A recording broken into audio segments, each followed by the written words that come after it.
دنیا میں کسی بھی حصے میں رہنے والے مسلمان خانہ کعبہ کی طرف منہ کر کے نماز ادا کرتے ہیں، جسے کبتے کہتے ہیں۔ بہت سے لوگ اس کی حکمت نہیں جانتے کہ ایسا دراصل ہے کیوں، کیونکہ آج سے ہزاروں سال پہلے کا دور کوئی سائنسی دور نہیں تھا، اور نہ ہی آج کے زمانے کی طرح اس کی حکمت کو جاننے کے لیے کوئی سائنسی اعداد و شمار اور آلات موجود تھے۔ دوستو، ایک گزارش ہے، 99% ویورز ہماری ویڈیوز دیکھتے ہیں مگر سبسکرائب نہیں کرتے، تو کائنڈلی اگر آپ نے ابھی تک ہمارا چینل سبسکرائب نہیں کیا ہے تو ہمارے سپورٹ اور موٹیویشن کے لیے چینل کو ضرور سبسکرائب کریں۔ Thank you.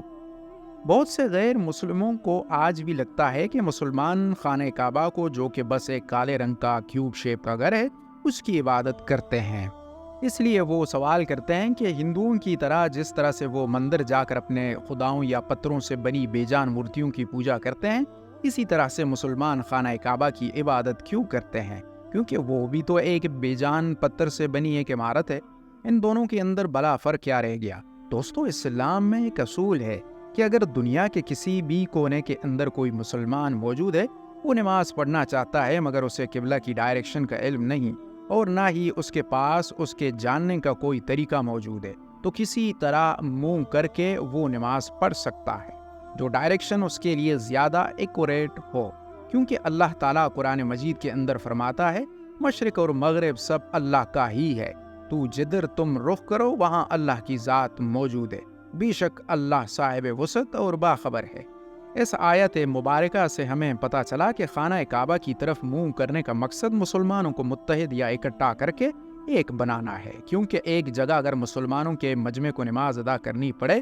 تو کوئی شخص اپنی مرضی سے مشرق کی طرف، کوئی مغرب کی طرف، کوئی شمال کی طرف اور کوئی جنوب کی طرف منہ کر کے اپنے مرضی سے نماز کو ترجیح دے گا۔ اس لیے قبلہ ڈائریکشن مسلمانوں کو اکٹھا کر کے ایک لائن کے اندر لانے کے لیے اس کا مقصد خانہ کعبہ کی عبادت ہرگز نہیں ہے، جس کا ثبوت ایک صحیح حدیث بھی ہے۔ صحیح مسلم کی حدیث کے مطابق حضرت عمر فاروق رضی اللہ تعالیٰ عنہ نے ایک بار حجر اسود، جو کہ جنت سے لایا گیا ایک پتھر ہے، اس کی طرف اشارہ کر کے فرمایا، حجر اسود، نہ تو مجھے فائدہ دے سکتا ہے اور نہ ہی نقصان پہنچا سکتا ہے، میں بس تجھے اس لیے چوم رہا ہوں کیونکہ میرے نبی حضرت محمد مصطفیٰ صلی اللہ علیہ وآلہ وسلم نے تجھے بوسہ دیا۔ حضرت عمر فاروق رضی اللہ تعالیٰ عنہ کے یہ الفاظ کہ تو ایک پتھر سے زیادہ کچھ نہیں ہے، جو کہ نہ مجھے کوئی فائدہ دے سکتا ہے اور نہ ہی کوئی نقصان پہنچا سکتا ہے، اس بات کا ثبوت ہے کہ مسلمان خانہ کعبہ کی عبادت نہیں کرتے بلکہ کعبہ کے اللہ کی عبادت کرتے ہیں۔ اس میں کوئی شک نہیں، کیونکہ حجر اسود کو مسلمان بوسہ دیتے ہیں اور اس کی عزت و احترام کرتے ہیں، لیکن اس کی عبادت نہیں کرتے۔ حتیٰ کہ حضرت محمد مصطفیٰ صلی اللہ علیہ وآلہ وسلم کے وقت میں بھی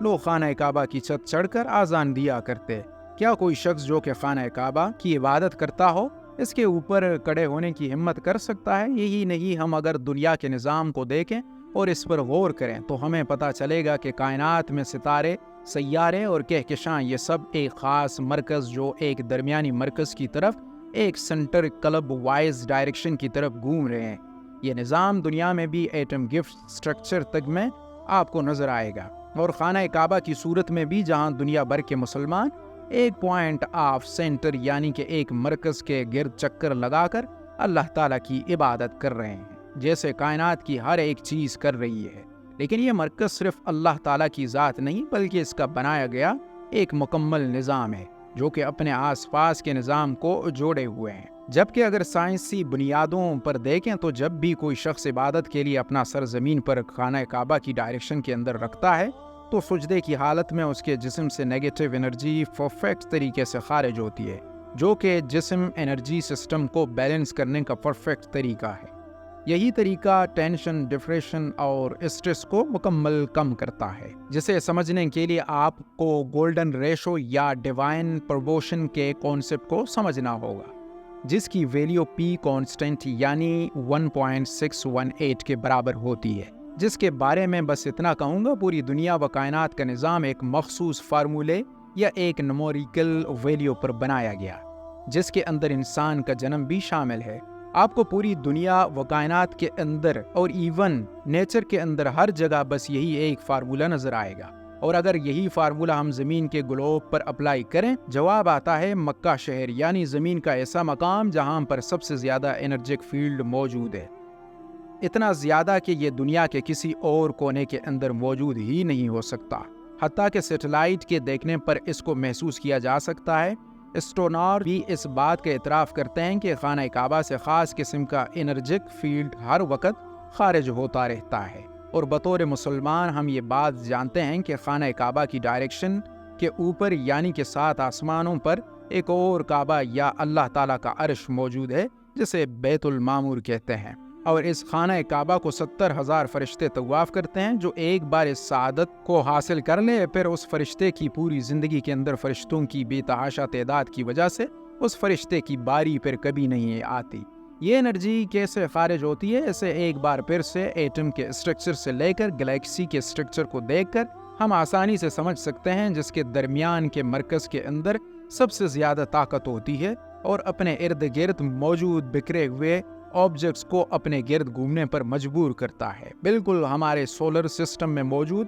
سورج کی طرح، جس کے گرد سیارے اور ہماری زمین بھی شامل ہے۔ سورج کی پاورفل گریویٹی فورس کی وجہ سے اس کے گرد گھوم رہے ہیں، اور سورج زمین کی نیگیٹو انرجی کو لے کر اسے پازیٹیو انرجی دے رہا ہے تاکہ زمین پر زندگی کا وجود باقی رہ سکے، اور بالکل یہی سسٹم ایٹم کے اندر بھی موجود ہے، جو کہ زندگی اور دنیا و کائنات کی ہر چیز بنیادی حقائق یا اسٹرکچر ہے، اور اسی سے مل کر دنیا کی ہر ایک چیز بنی ہے۔ اسی لیے خانہ کعبہ کا طواف کرنے پر، یعنی ایک سینٹر کے پوائنٹ کے گرد گھومنے پر، ایک پازیٹیو انرجی آپ کے جسم کے اندر داخل ہوتی ہے۔ سائنٹیفک ریسرچ ہمیں یہ بتاتی ہے کہ ایک عام انسان دن بھر کے اندر بہت ساری الیکٹرو میگنیٹک ویو کا سامنا کرتا ہے، جو کہ اس کے لیے بہت خطرناک ہے، اور سامنے کے دماغ کے حصے میں داخل ہو کر ڈپریشن، سر درد، سستی اور دماغی تناؤ یا اسٹریس کی وجہ بن سکتی ہے۔ دماغ کے اسی حصے سے ہمارا جسم پازیٹیو اور نیگیٹو انرجی کو حاصل کرتا ہے، اور دماغ کے اسی سامنے کے حصے کو زمین پر رکھ کر اس نیگیٹو انرجی کو آسانی سے ختم کیا جا سکتا ہے۔ لیکن یہ پروسیس اس وقت کافی بڑھ جاتا ہے جب سب سے زیادہ انرجی رکھنے والے زمینی حصے کی طرف ایسا کیا جائے، جو کہ صرف اور صرف خانہ کعبہ ہے۔ ڈاکٹر اینڈریوز برگ نے دماغ کے انہی ایکٹیویٹیز کو نماز کے دوران ناپنے کی کوشش کی، تو یہ جان کر حیران رہ گیا کہ نماز کے دوران اس شخص کے دماغ پر سیدھا یہ انرجی اثر انداز ہو رہی ہے، جس کی وجہ سے فرنٹل لوب یا دماغ کا سامنے کا حصہ عمر گزرنے کے ساتھ ساتھ سکڑتا ہے، جس کا مطلب کہ دماغ کے اس حصے کے ذمے جو کام، پڑھنا، لکھنا اور جو یادداشت، وہ بھی متاثر نہیں ہوتے۔ پر بڑھاپے کے اندر آپ کی یادداشت کو کمزور ہونے سے بچا کر آپ کو قدرتی طور پر میڈیٹیشن کو فراہم کرتا ہے۔ کیا آپ یقین کریں گے کہ آرکیولوجسٹ کی تحقیق کے مطابق بیرس پتھر، جو کہ مکہ مکرمہ کے اندر موجود ہے، دنیا کے سب سے پرانے یا قدیم پتھر ہیں۔ جب سائنسدانوں نے یہاں سے سیمپل لے کر اکٹھا کیا تو پتہ چلا کہ یہ زمین کے شروعات کے وقت یا زمین کے بننے سے پہلے کے پتھر ہیں، جو کہ ہمارے سولر سسٹم کے اندر کہیں پر موجود تھے، اور زمین کے بننے کی شروعات کے وقت جب اسٹرائڈ زمین کی سطح ٹکرا رہے تھے تو یہ تب ہی پتھر اسی لوکیشن پر آ کر گرے۔ اسی لیے آج بھی خانہ کعبہ کے 3 پتھر کے ٹکڑے برٹش میوزیم کے اندر موجود ہیں، کیونکہ سائنسدانوں کا ماننا ہے کہ یہ پتھر ہمارے سولر سسٹم سے کہیں سے آئے، جس وقت زمین کا وجود بھی نہیں تھا۔ زمین پر خانہ کعبہ کی لوکیشن یا لیٹیٹیوڈ 21 سے 25 ڈگری ہے، لیکن کیا آپ یقین کریں گے کہ قرآن مجید کے اندر خانہ کعبہ کو بیان کرنے کی صورت کا نمبر بھی 2125 ہی ہے، جس کے اندر اللہ تعالیٰ فرماتا ہے کہ جب اللہ نے خانہ کعبہ کو لوگوں کے جمع ہونے اور امن پانے کی جگہ مقرر کیا اور حکم دیا کہ جس مقام پر حضرت ابراہیم علیہ السلام کھڑے ہوئے تھے اس کو نماز کی جگہ بنا لو، اور حضرت ابراہیم اور حضرت اسماعیل علیہ السلام کو کہا کہ طواف کرنے والوں اور اعتکاف کرنے والوں اور رکوع کرنے والوں اور سجدہ کرنے والوں کے لیے میرے گھر کو پاک صاف رکھا کرو۔ جبکہ کوما کے بعد کی ویریس کو اگر ہم پرسٹیج کے اندر بدلیں تو ہمارے پاس جواب آتا ہے 21.42، جسے اگر قرآن کریم کے اندر تلاش کریں تو دوسری سورت کی آیات 142 کے اندر ایک بار پھر خانہ کعبہ کا ہی ذکر ہے، جس کے اندر اللہ تعالیٰ فرماتا ہے، احمق لوگ کہیں گے کہ مسلمان جس قبلے پر پہلے سے چلے آتے تھے اب اس سے کیوں منہ پیر بیٹھے؟ تم کہہ دو کہ مشرق اور مغرب سب اللہ کا ہی ہے، اور جس کو بھی چاہتا ہے سیدھے راستے پر لاتا ہے۔ کیا یہ صرف میتھمیٹیکلی طور پر محض اتفاق ہو سکتا ہے؟ اگر سائنٹیفکلی طور پر بات کریں تو اس کا چانس 10,000 میں سے ایک بار ممکن ہے، لیکن اللہ تعالیٰ کی حکمت سے کچھ بھی ممکن ہے۔ اسی لیے مسلمانوں کو اللہ تعالیٰ کی ذات کا ہر حکم بنا کسی سوال اور شک و شبہات ماننا چاہیے، بے شک، کیونکہ اس کے ہر حکم کے پیچھے ایک مصلحت اور حکمت ضرور ہوتی ہے جو کہ آسانی سے سمجھ نہیں آتی۔ اسی لیے تو اللہ تعالیٰ فرماتا ہے کہ وہی لوگ دنیا و آخرت کے اندر کامیاب ہوئے جو دیکھی اور ان دیکھی دونوں چیزوں پر ایمان لائے، جس کا اللہ تعالیٰ نے حکم دیا، اور ان دیکھی اس کی ذات بھی ہے جس پر ہم بنا دیکھے بنا کوئی سوال کیے وجود پر پورا ایمان لاتے ہیں۔ دوستو، مجھے بہت امید ہے کہ آج کی ویڈیو میں بہت کچھ جاننے کو ملا ہو گیا ہوگا اور یہ ویڈیو آپ کو پسند آ گیا ہوگا۔ گزارش یہ ہے کہ ویڈیو کو ضرور لائک کریں۔ Thank you. ملتے ہیں ایک نئی اور انٹرسٹنگ ویڈیو کے ساتھ، تب تک کے لیے keep smiling and keep supporting